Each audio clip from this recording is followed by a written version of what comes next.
Hey guys, this is Anthony Morganti. I am MrPhotographer.com.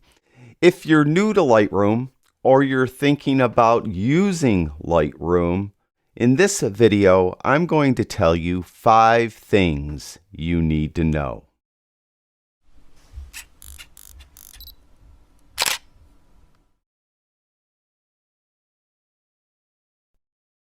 Before we begin, in the interest of full disclosure, I have to tell you that I am an affiliate for Adobe.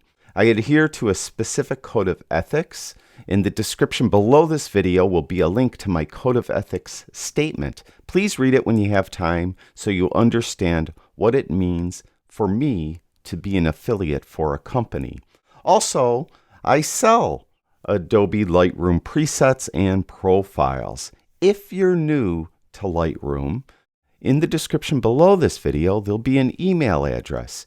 Email me and I'll give you a promo code so you could get my presets and or profiles for half price. Okay, 5 things those new to Lightroom need to know. Number 1, import. Those of you that have fiddled around with Lightroom have probably noticed that you just can't open an image and start editing it in Lightroom. You have to go through a formal import process. And to do that, you would open up Lightroom and go to the library module. The modules are along the top. And then in the left-hand panel, you'll see an import button. When you click on it, if you have a memory card in your computer like I do, the Lightroom will see them right away, or it should, and they'll appear here. If you don't see these images here, you would use the left-hand panel to navigate to wherever your images are, and then along the top, you would choose whether or not you want to copy the images from that location, or move them from that location to another location, or just add them. That means they're going to stay right where they are. You're going to add them to the Lightroom catalog. In most cases, if you're doing it from a memory card or from the camera itself, you would just copy them off the card or off the camera, and then you'd put them to a specific destination, and that's where we use the right-hand panel. And if you don't see all these little tabs over here, what you could do is just right-click on any of them, and you'll notice that the 4 tabs are listed: file handling, file renaming, apply during import, and destination. Make sure they all have check marks next to them. If you're missing the check mark, you'll be missing that tab. The main thing over here, though, is where you're going to put them, specifically on your computer, and you would use this over here. Now, the reason why you have to formally import images into Lightroom is because Lightroom is non-destructive. Whenever you edit an image, you're not actually editing the image. It's just leaving the image alone, but it's writing all your edits to the Lightroom catalog. That way, your image stays pristine and untouched. It's very easy then to go back and undo your edits, and it doesn't affect especially if you're shooting JPEG. If you keep editing a JPEG, it would start ruining the quality of the JPEG. So this is just a great way to edit images non-destructively, and that's why you use this formal import process. Now, if your import dialog doesn't look like this, down here in the left-hand corner, you'll notice that there's this little square with a triangle in it. Chances are you might have accidentally clicked on it and you'll get this minimized view. This minimized view doesn't have all the functionality as that full view. So if you're seeing this, click on this little box in the lower left-hand corner to get this maximized view, so you could really have control of where you're copying your images from and where you're putting them. Now, that's number 1. Number 2, auto functions.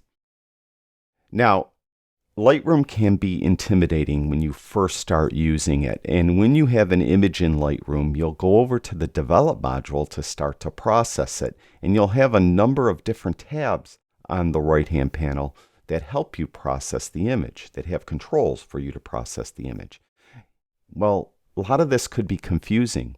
What I'd like to let you know, though, is if you look, especially under the Basic tab, where you're doing most of the processing at the beginning, you'll notice right here in a very small letters is Auto.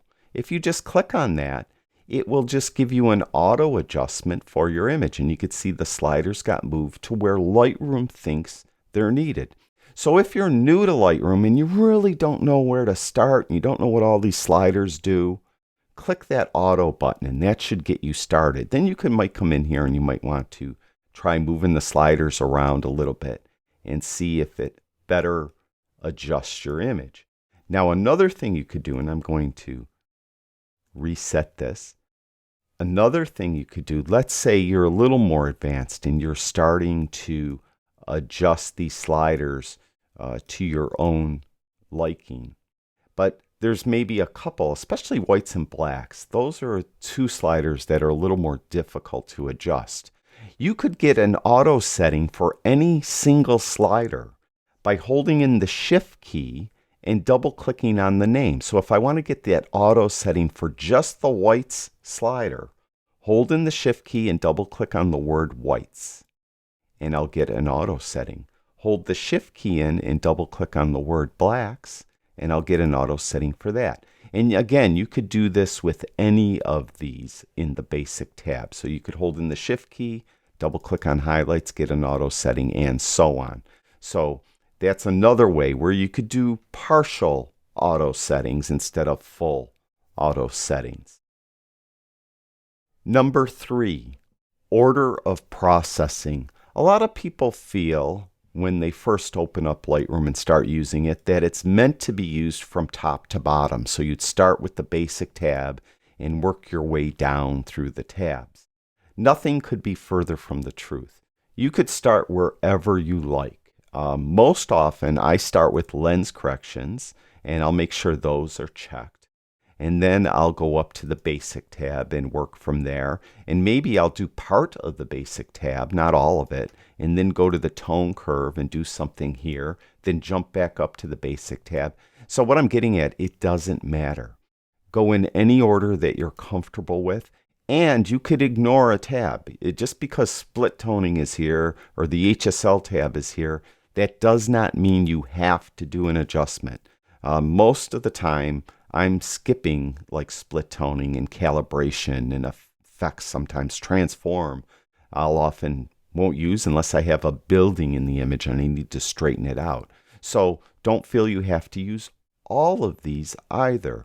You could just use one or two, whatever, and you could use part. You don't have to adjust every slider, let's say in the Basic tab. You could just do something, whatever it takes to adjust your image and process it the way you like it. That's all you have to worry about. Now, real quick, if you're missing any of these, just right-click on any of them and then go down to Customize Develop Panel. And when you do that, this dialog box will pop up. And if you're missing, let's say, split toning, make sure it has a check mark here. And you could reorder these as well. Just drag them to wherever you want them and put them in the order you desire. And you could do that all here. If you want to go back to the default order, click the button Default Order, and you'll be all set. Number 4, brush presets. Above these adjustments are the tools, and they're right in a row here, and the local adjustment tools, that is the adjustment brush, the radial filter, and the graduated filter, all have some presets in there that aren't very obvious. For example, if I click on the brush and I look right here where it says Effect, you'll see there's a little drop down, and you can see there's some brush presets. And these come in really handy when you're working on a portrait because it has some specific presets for a portrait. For example, teeth whitening. If I click that preset, it will adjust the sliders into the right position to whiten teeth. Then what I could do, I could zoom in, and to zoom in while the brush tool is open, here's a mini tip. Hold in the space bar, and your cursor will turn into the magnifying glass while the space bar is held in, then click, and you'll be able to zoom in. Let go of the space bar, and the cursor turns back into that brush. Now you could come in and brush away the yellow. And it's real simple to do. Just make sure you stay on the teeth. Don't let go on his gums or on his face or anything like that. And there's a real quick, you can see how fast that is. And then down here, if I want to see a before after, there's an on-off switch on all the local adjustments. I'll turn the brush off. There's before and there's after. To zoom back out, hold in the space bar and click once to zoom out. Very easy. Now there's a number of different presets here. For example, if you want to enhance someone's eyes, go to Iris Enhance. Then get your brush, fix it so it's just big enough to be on your subject's or model's eyes. And to adjust your brush, you could use the left bracket key to make the brush smaller, right bracket key makes it larger. And come in here and brush in some enhancement for your model's eye. And then here's a before after. There's before and there's after. So these brush presets really do come in handy and save a lot of time. So a lot of people don't notice them there. So that's something you should know about Lightroom. And finally, number 5, export. Now, I mentioned that Lightroom is non-destructive. You imported your images into it, but Lightroom never really touches the images. When you're adjusting things and processing, it's writing all those edits to the catalog. So if you closed Lightroom down, and by the way, you don't have to save anything. So you don't, like in normal programs, you would do some adjustments and then save. You never have to save in Lightroom. You're just adjusting. All those edits are getting written in real time to the Lightroom catalog. You could close Lightroom down, reopen it, not worry about saving anything, and those edits will still be there non-destructively.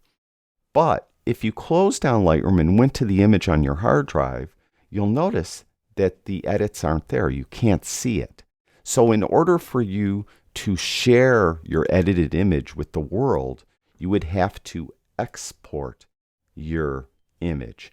And to do that, when you're ready to export an image, you would go up to the top file menu and down to export. And there is a keyboard shortcut. If you have a Mac, it's Shift Command E.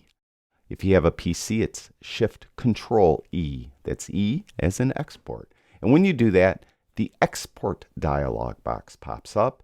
A lot of functions here. Where are you going to save it to? How do you want it named? And so on. So just go through here very methodically. And I forgot to add at the beginning of this video, I actually have over 400 Lightroom how-to videos on YouTube and on my website. So if you ever wonder about doing anything, there's a chance that I did a Lightroom video on it. And I do have Lightroom videos on how to export an image where I go in very specific detail on what all this functionality means. But the idea here is now you're going to be exporting the image with those edits applied to it. The original file stays where it is. It doesn't get touched and it stays in Lightroom. You're exporting a second copy of that image with those edits added to it. And once you do that, I've often got questions where people say they want to delete the original image. And I would encourage you, do not ever delete the original image. For those of you that have shot film in the past, you know that when you got your film back from the drugstore, you had your prints, and in a little pocket there you had all your negatives. The negatives were the valuable thing. If you damaged a print or lost a print, you had the negative to get a new print made. Well, you should consider all the images that you import into Lightroom as your digital negatives. Those should be preserved and saved and even backed up. That way you always have those. If you lose your exported image somehow, you'll always have the original image to fall back on, and in the Lightroom catalog you'll have all the edits, so that image will always show the edits, and you'll be able to export another copy of that image and share it with the world. So those are 5 things those that are new to Lightroom or those that are thinking of using Lightroom need to know. Thank you, everyone that watches my videos. I truly do appreciate it. I'll talk to you guys soon.